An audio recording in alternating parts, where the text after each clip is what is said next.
joueurs, 40 millions d'Algériens et bien plus qu'un match de football. Toute l'Algérie est dehors actuellement en train de nous attendre et de nous supporter. Donc cette image elle est ancrée dans nos têtes pour fêter la victoire et la qualification, Inch'Allah, après le match. On n'est pas des joueurs, on est des ambassadeurs. Quand on voit qu'est-ce qui se passe, tu te dis c'est bon, c'est pas un match de foot, tu vas en guerre, on dirait, c'est les matchs qui parlent d'elles-mêmes, quoi. Jeudi dernier, au moment où l'équipe algérienne atterrit au Caire, tout semble pourtant si calme. Certains supporters posent devant les photographes. Des scènes de fraternité rassurantes entre deux nations qui partagent la même langue, la même religion. Nous sommes des frères pour toujours. Mais entre l'Algérie et l'Égypte se joue une unique place en Coupe du Monde. Un ticket si convoité qu'il engendre les pires excès. Un piège se prépare.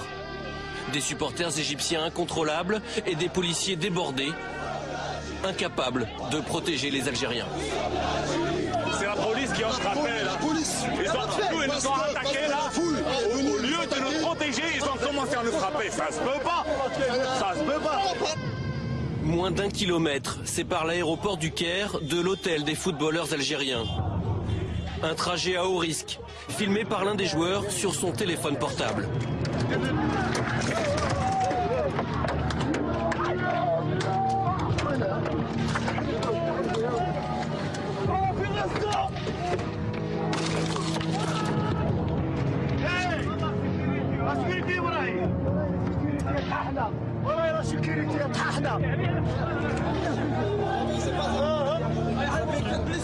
Qu'est-ce qui s'est passé, Majid? Qu'est-ce qui s'est passé?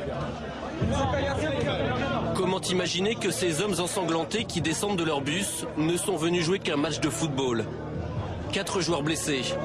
Et sur le coup, la colère qui monte.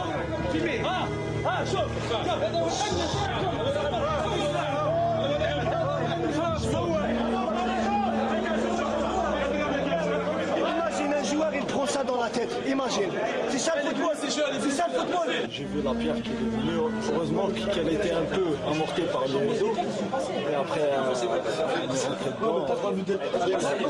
je me suis caché, comme tous les autres, et ça venait de partout. Il y a un morceau de verre qui a pénétré à l'intérieur de la plaie. On attend pour la suturer, qu'il y ait une constatation de la FIFA. Et après ils te disent, on est des frères. Quels frères? Ça c'est des frères? Regarde l'accueil.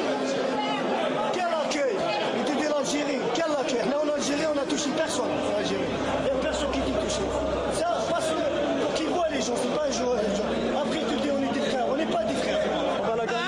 On va la gagner. On va gagner. On va gagner.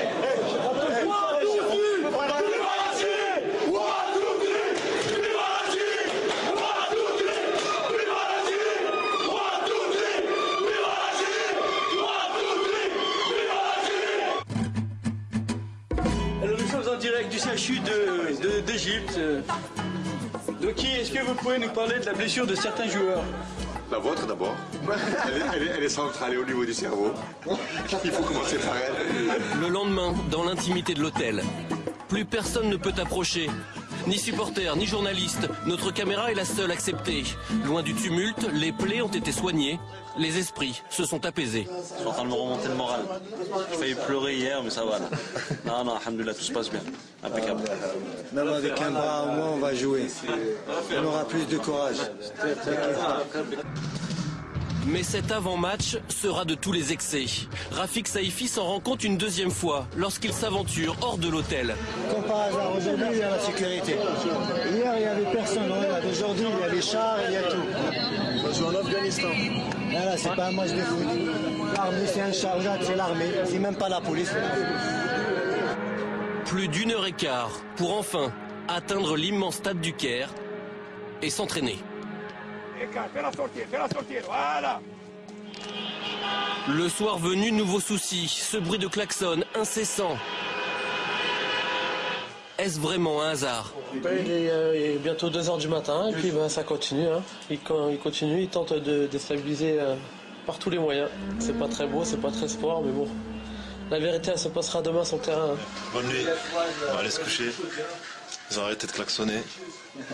Tard dans la nuit, Antar Yahya, l'ancien joueur de Bastia, est presque au bout de ses surprises.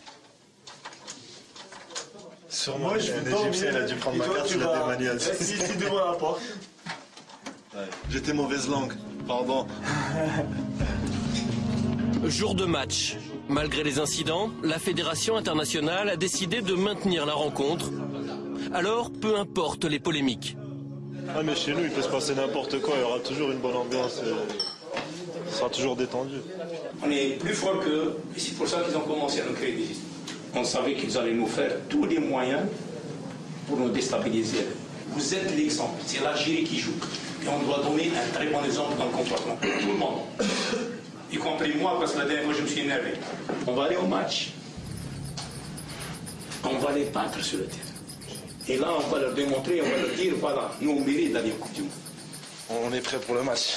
La guerre.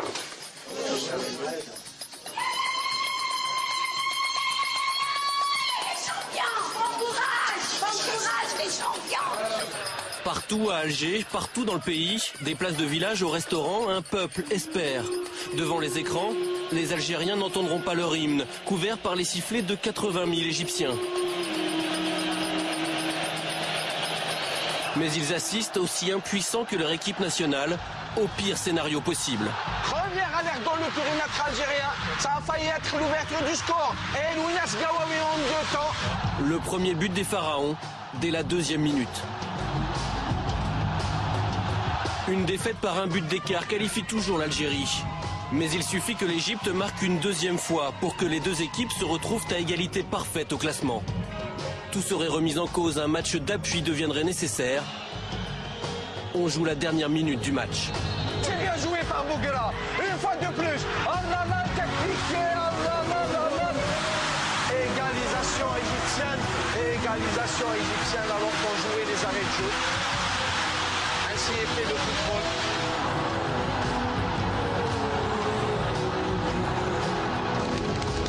Pendant 95 minutes, l'Algérie a tenu cette participation au mondial qui lui échappe depuis 23 ans. Puis le piège s'est refermé. On jouait comme des invalides de guerre, mais qui ont tenu leur rôle. Il faut vraiment les féliciter, ces garçons. On est fiers d'eux. Tard dans la soirée, dernier remerciement aux supporters venus les encourager. Une minute du bonheur. Mercredi au Soudan, sur terrain neutre cette fois, les Fennecs auront une 2e chance. Ça fait mal, c'est très dur à digérer, mais on n'a pas le choix, hein. Faut récupérer très vite. On part demain au Soudan et on va gagner au Soudan, Inch'Allah. Sur le chemin du retour, un éternel recommencement, de nouveaux jets de pierre.